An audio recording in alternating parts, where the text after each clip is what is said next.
program being tested right here in Wisconsin can help teens with disabilities find work and learn how to reinvest what they earn back in our state. Joining me is Lieutenant Governor Rebecca Kleefisch to talk about that and an upcoming poll being released tomorrow on the governor's race.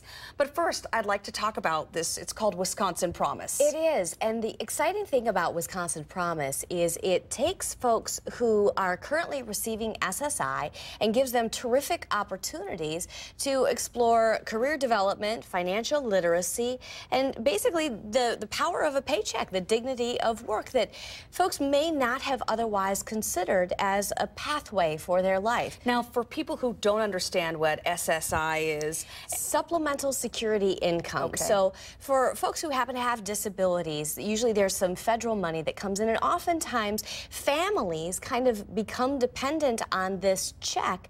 But we're saying that not only is the recipient of the check eligible for services, but also family members. now what is the limitations? Is it there's a certain age limitation? There is a certain age limitation, and the interesting thing is this age cohort, this age group is not typically the age group that's eligible for career services. 14 to 16. 14 to 16, so it's a little bit younger than who we would traditionally look at getting job skills or the types of education that would allow them to pursue internships or even paid opportunities. But we know that that first job is essential in career success, and we're also helping parents and guardians get the education and the financial literacy services that they need. Now, this is coming from a federal grant. Right. So the rub on this is you have to have X amount of people participating for it to continue. We really need And folks how much to money sign up. It's a $32.5 million grant we got from the federal government.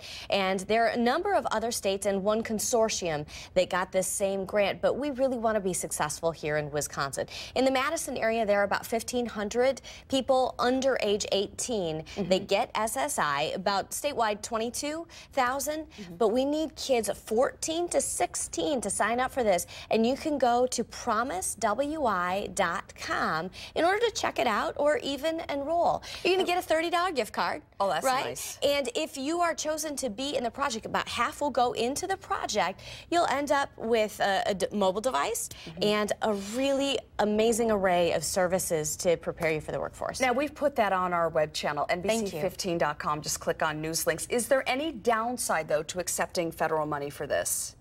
I don't think there's any downside because it's a pilot project, right? So this is not something that we're hooked on. This is something that we're trying to demonstrate. And what we want to do is demonstrate that folks with disabilities have incredible abilities to work, to contribute to society, are some of the finest employees in Wisconsin, and that's among a set of really fine employees. We've got a really ethical, educated workforce here, and we want folks with disabilities to have those same great opportunities. That's why the governor declared it the year the better bottom line. Now, switching gears, tomorrow another big poll on the governor's race is coming out. It's a Marquette Law poll. Last one taken and released in mid-May showed that two things. First of all, Governor Walker and Democrat Mary Burke, they were tied among registered voters, 46%. Among likely voters, the governor led 48% to 45%. Any concerns going into tomorrow when you're looking at polls here? I wouldn't say there are concerns, but it is a great warning shot across the bow for voters in Wisconsin. This is going to be a tight race. Wisconsin still is a purple state, though we have majorities in both the state Senate and in our assembly, and obviously the governor and I stuck around after the recall election. We need to make sure that our voters are engaged. It's why for the first time ever of the 800,000 unregistered voters in Wisconsin, the Republican Party is actually going after them. The other day I made the 500,000th door knock that our party did, and so we're really proud of some of the milestones that we've accomplished as a party this year in contacting voters and really engaging people. We're finally using digital tools, and we're making sure that we're relationship building in places that we really didn't engage before. We're proud of that. Lieutenant Governor Rebecca Kleefisch, thank you so much for stopping by the morning show again. We appreciate your time. Thanks for having me.